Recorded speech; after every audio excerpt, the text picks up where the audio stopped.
Welcome everybody to Cyclo R. Yes, this is a different game from Cyclo 8. It's also by Nusan, but all the levels are in reverse.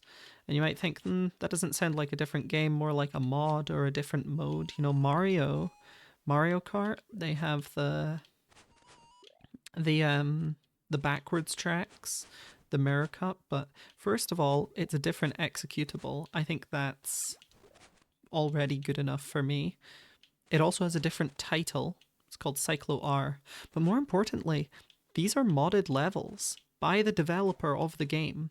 Like these aren't just like, oh, um, I uh, I put this game backwards and I had no other further input in it. This is by the developer of the game and modified levels to make them more possible to complete. Um, it as of yet remains to be seen if all of the levels are possible backwards without these modifications. But with them, they certainly are. They're still a bit challenging compared to the original levels.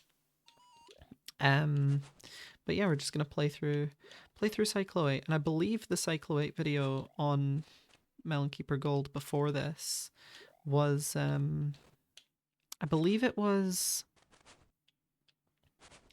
a PB of mine, my first sub 130, I think. Um, so I haven't actually had the chance to talk about this game really. So now that I'm playing Cyclo R, which is Cyclo 8 backwards, I get a bit of an opportunity to talk about it. So it's a physics bike game. It's kind of like Trials if you've ever played that. And this game has a pretty amazing speedrun history, not gonna lie. In terms of like records trading hands, it's not terribly exciting.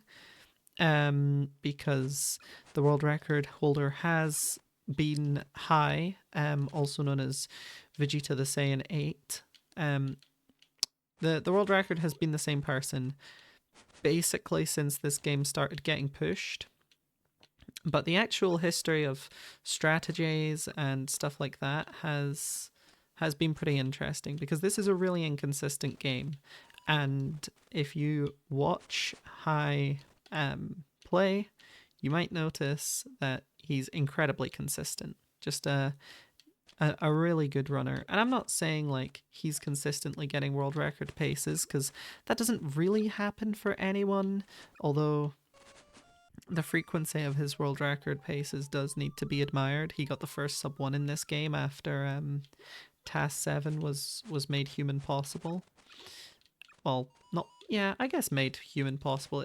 It's more like it was discovered than made. Speedrun strategies are found, not like invented. At least not mechanically. Um, the setup was invented at least.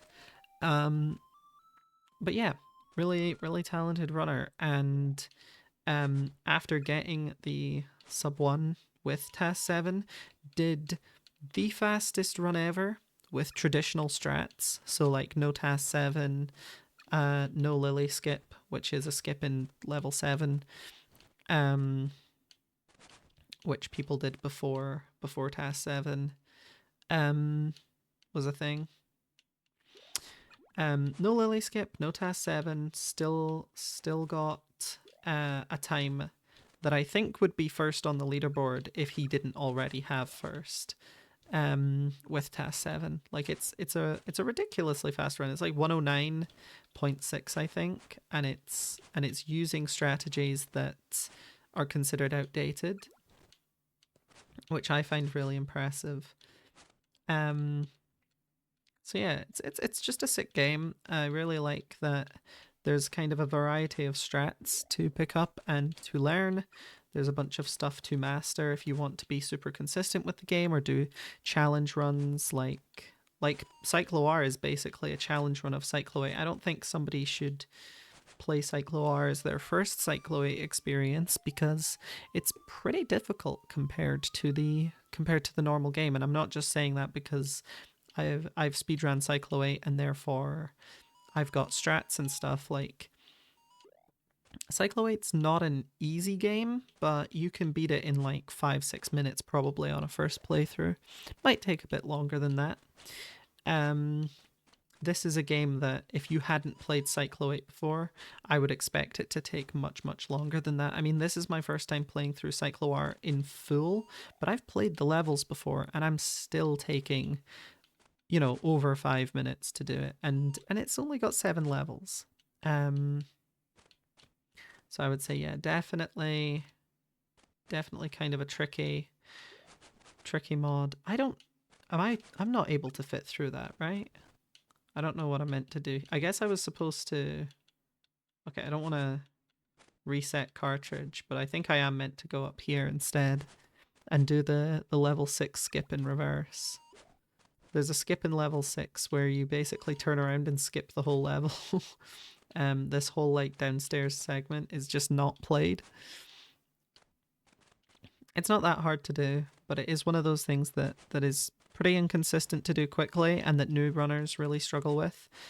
I know this because I had the unique position of being a new runner when we had bad strats and a new runner when we had good strats, because I quit the game for ages and ages and ages, and then I started playing it again and it was like playing it for the first time again. So I can confirm this level kind of kicks your ass no matter how good you are, but especially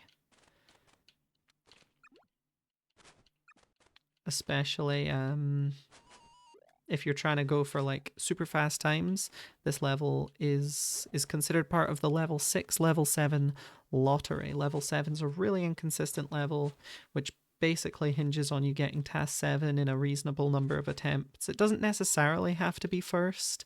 You can fail task 7 like 8 times and still save time over like a bad Quakish skip.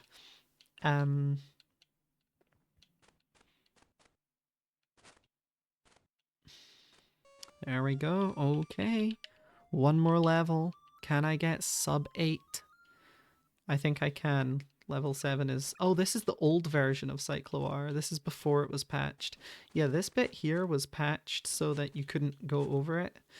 That little wall there is meant to stop you from skipping the whole level, but it was possible to go over it still. And then Nusan patched it, so I haven't downloaded the updated version, but that's fine. I'll just play it as intended.